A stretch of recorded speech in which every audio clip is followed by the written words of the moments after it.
We've seen some of the American markets reaching record highs, but many investors are asking, are we in a bubble?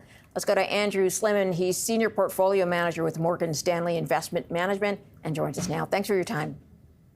You bet. So September, of course, typically a time to expect pullback, volatility, but you actually don't think we're going to get there. Why is that? Well, just for the reason you stated, which is it seems to be the common consensus that a pullback is coming.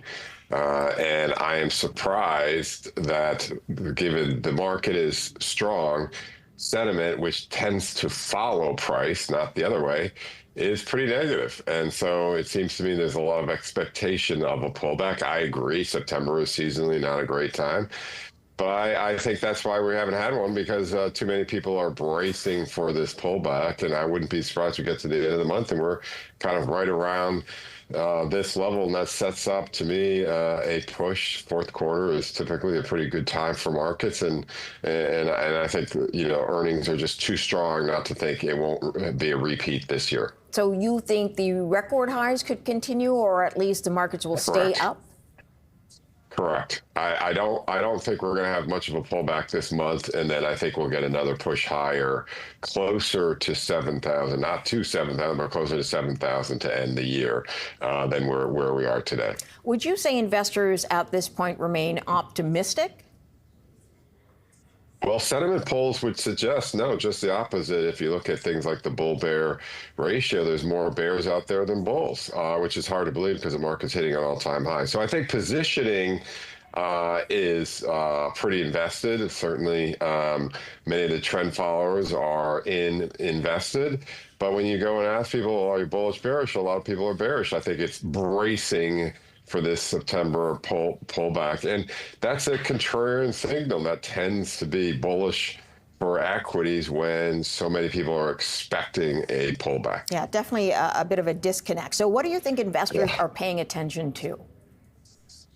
Well, the question, that I throw back to you, if fundamentals have been very good, corporate earnings have been excellent. In fact, they've exceeded estimates for the first and second quarter, and yet why is sentiment, relatively negative? I suspect, everyone's entitled their opinion. I suspect there's a even greater focus on kind of politics out of Washington, D.C.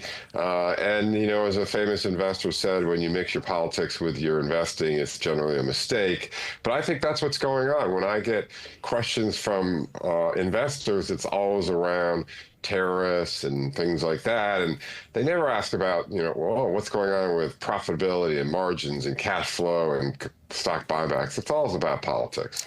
Tariffs have sort of worked their way through. We know we've been seeing an uptick in prices, that kind of thing. We have retailers talking about now passing those prices on to the consumer. But when you talk about watching Washington, is it more about, for example, the independent nature of the Federal Reserve that people are paying attention to now, or are they looking at the data for jobs?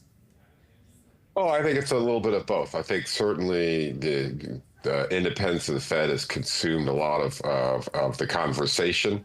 The reality is Fed is appointed by, president. So, there's always a political situation there. And then I think the tariffs story is that, we haven't seen a big uptick in inflation.